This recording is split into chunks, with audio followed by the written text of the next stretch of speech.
After months away from All Elite Wrestling, MJF returns last night at AEW All Out to win the Casino Ladder match and confront new AEW World Champion CM Punk.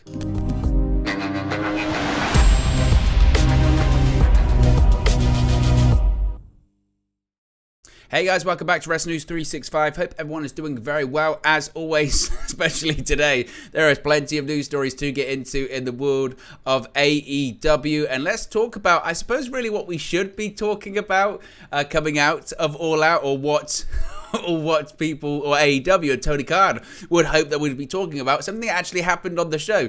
We spoke about CM Punk, the press conference, all that kind of stuff. Check it out. I've broken all the comments down and the backstage altercation, the fight possibly. It's in another video, so be sure to check that out. What we're going to talk about right now is MJF. MJF is back in AEW, returning after months of speculation. Now, it was really interesting how they did this. So last night you had the Casino Ladder match kicking off Sunday's All Out pay-per-view. Now, during the ladder match, a group of masked men came out and cleared the ring, allowing another masked man to climb the ladder and unhook the casino chip.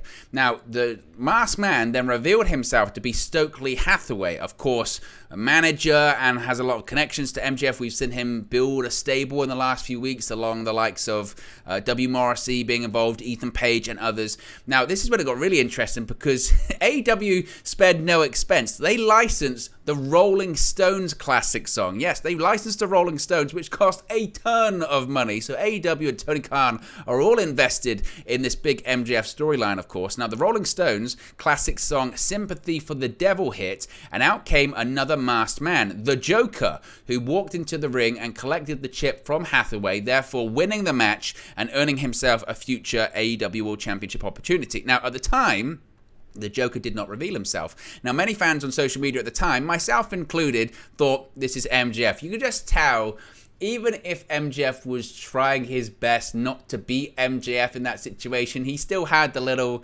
swagger, he tilted his head a little bit, and I thought, that's MJF. I thought for a second, that's MJF. Now, at the time, again, other hints why MJF would be involved with Stokely Hathaway. Hathaway used to manage MJF as part of the group called the Dream Team for the indie wrestling promotion Beyond Wrestling. And a lot of fans, as I mentioned, myself included, pointed out that a lot of the Joker's mannerisms, especially the strut, closely resembled MJF. And again, it was worth noting, and this is quite fun too, that MJF and AEW planted the seeds for MJF being the devil quite a long time ago. During his feud with CM Punk, MJF once said, quote, "The greatest trick the devil ever did was pretending he didn't exist." And again, the mystery man stepped out to Sympathy for the Devil.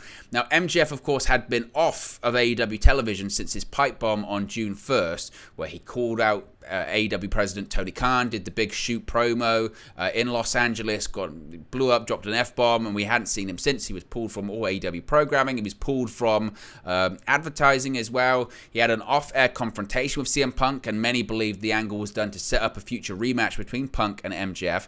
Now, meanwhile, as I mentioned, the rest of the masked men revealed themselves to be W. Morrissey, who returned to AEW this past week, the Gun Club, Lee Moriarty, and Ethan Page, the men, of course, who collected cards from Hathaway over the course of the last few weeks. But we didn't have to wait too long to find out who indeed the Joker was, the devil was, because it indeed was MJF. After CM Punk defeated Jon Moxley to reclaim the AEW World Championship, the lights went out and a voicemail from AEW President Tony Khan played. In the audio clip, Khan could be heard saying, quote, "He's willing to swallow a bitter pill for the sake of AEW fans, paying an undisclosed amount of money to feature MJF in the Casino Ladder match." Thereafter, MJF appeared on the stage and unmasked himself, as can be seen during social media, and on social media and during the broadcast, rather. MJF then proceeded to flip off the crowd as All Out went off the air. MJF now will receive a future shot at CM Punk's World Championship by virtue of winning the Casino Ladder match. As I mentioned, MJF now appears to be part of the stable led by Stokely Hathaway, which includes W. Morrissey, the Gun Club, Lee Moriarty, Ethan Page. And I thought it was well done. I thought it was a well done cliffhanger. I know some people are saying, oh, but I thought we just finished MJF versus CM Punk. Do we really want to see this feud again? And the answer is yes. They have tremendous chemistry.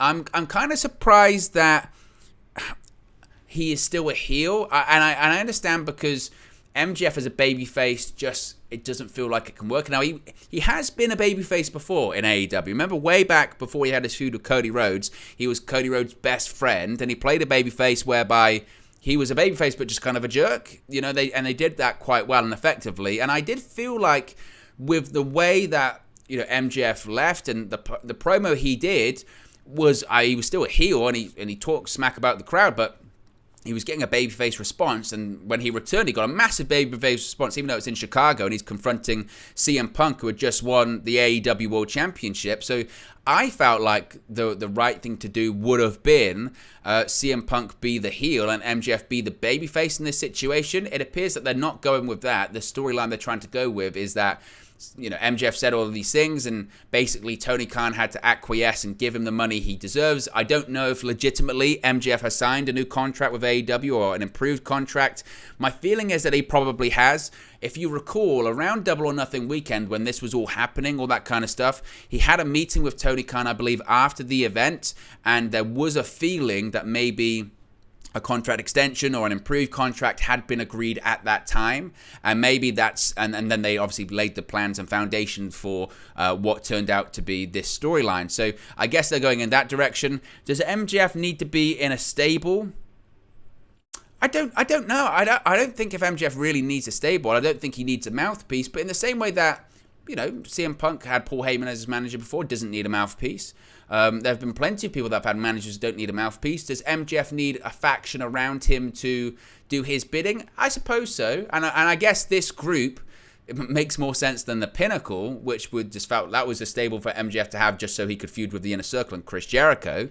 And frankly, I know CM Punk just won the AEW World Championship. I don't know when they'll have their rematch. I don't know if they'll do it in Queens at the Grand Slam edition of Dynamite. That's what I feel they'll do. I think it's realistically, it's not too long to wait till Full Gear, which is in November, because you've got 2 months. AEW can absolutely take their time and build to that one, but I feel the right time to do it. And you want to talk about getting a big rating for Dynamite. Our last 2 weeks been over 1 million viewers again, and I think they might have been actually slightly disappointed by, they did over 1 million viewers for Moxley versus Punk in that unification match, but, just over.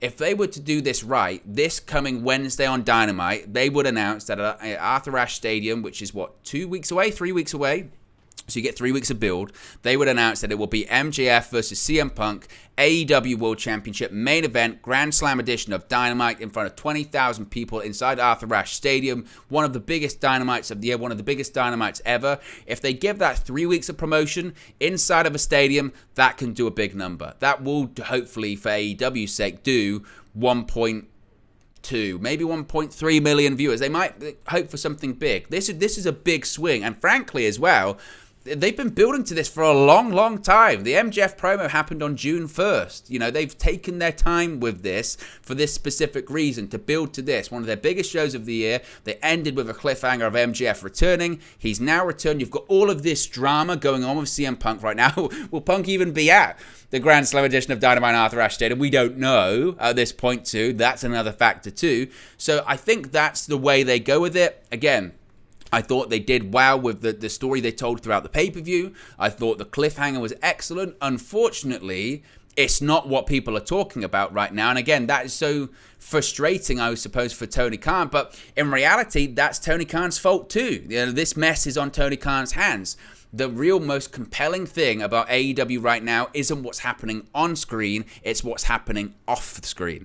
And it's a wild situation that AEW finds itself in. It really, truly is. So be sure to smash a like on the like button. Be sure to subscribe, bottom right-hand corner. Let me know your thoughts. What are your thoughts about MJF's return to AEW? What are your thoughts about him possibly winning the AEW World Championship? When do you think they'll have the match? When do you think they'll have the match? Is it going to be Full Gear? Is it going to be the Grand Slam edition of Dynamite? Is MJF finally going to become the AEW World Champion? You would think so. It makes sense. What do you think about him being managed by Stokely Hathaway? What do you think about the faction? What do you think about CM Punk's future? There is so much right now to talk about in AEW, and of course we're going to cover all of it here on the channel once we get all of the information. So as I mentioned, guys, be sure to smash a like on the like button. Be sure to subscribe, bottom right-hand corner, and I'll speak to you again very, very soon. Hey guys, thank you for watching, listening, streaming, or however you come across this video today. Be sure to click on the video on the right there to watch our next video, or click the bottom there to subscribe, or the bottom right-hand corner. Thank you very much, and I'll speak to you again very soon.